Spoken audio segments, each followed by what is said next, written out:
great services, and enjoys motivation and inspiring others.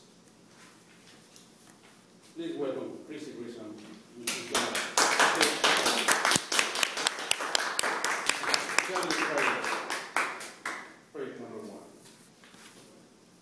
Good evening, Toastmasters and guests, or distinguished guests, distinguished area governor.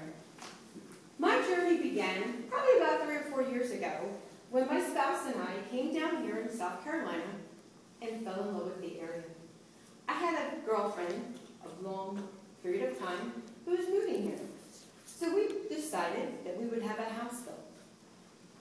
Well, in that transition, we have a home in Delaware, and we're having a house built down here.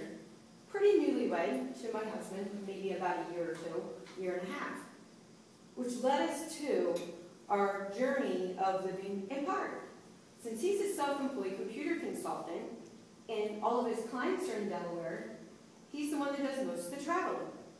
So, how can you successfully live apart, yet still maintain a relationship, and have it foundational, and have it work?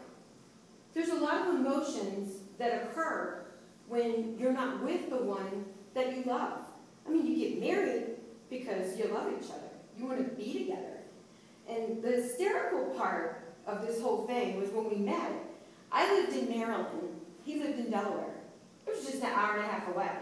You would have thought that was just like the tops.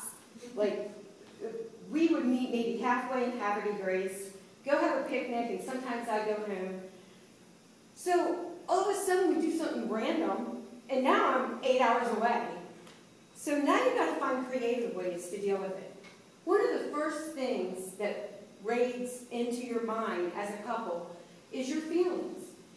You have adjustment periods where you go through feelings.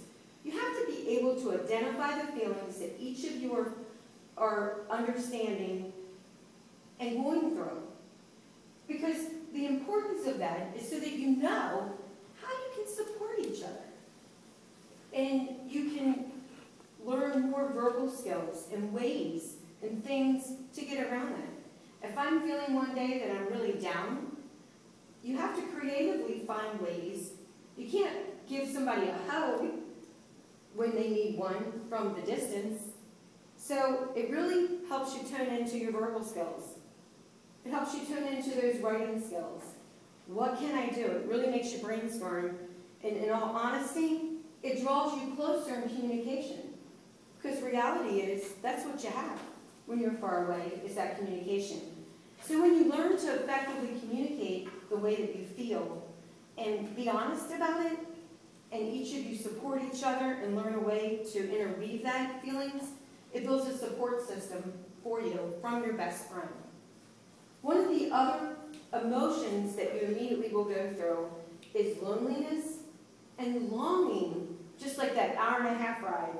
You know, I really like to go down to the park and have steak with you, but you're 9 hours away. You just can't catch the jet right now, and I have to be at work tomorrow morning at 8 o'clock.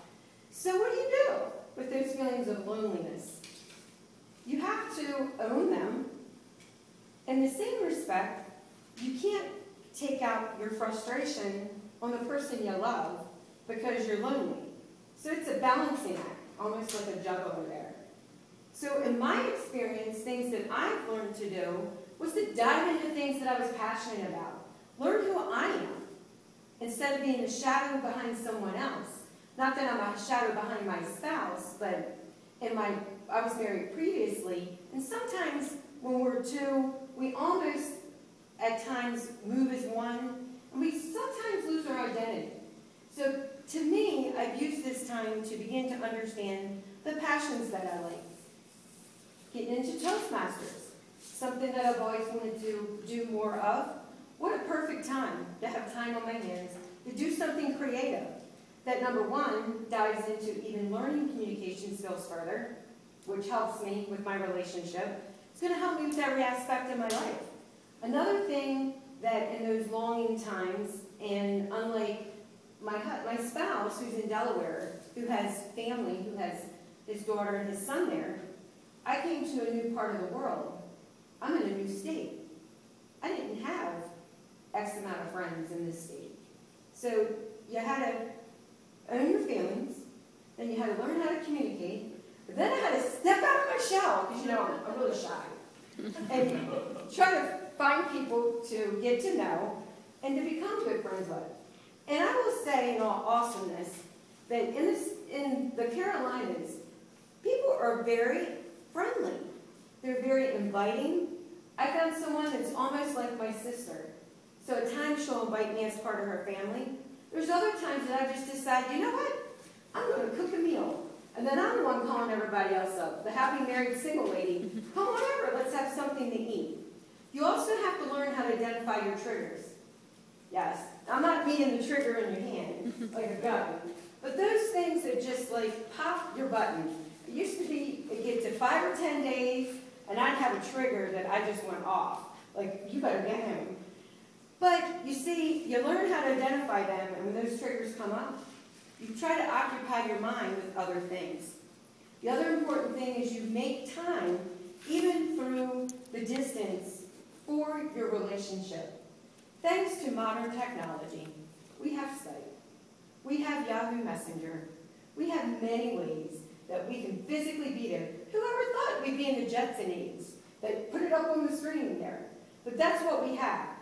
You know, part of a marriage and part of making things stay alive and connected is marrying that person and falling in love with them again and again and again. But you know the key is falling in love with the same person. So every time that he comes home, you better believe we redeem our time, doing things together and having fun. But let me let you know, any of you facing living apart, it is manageable and it is able to do.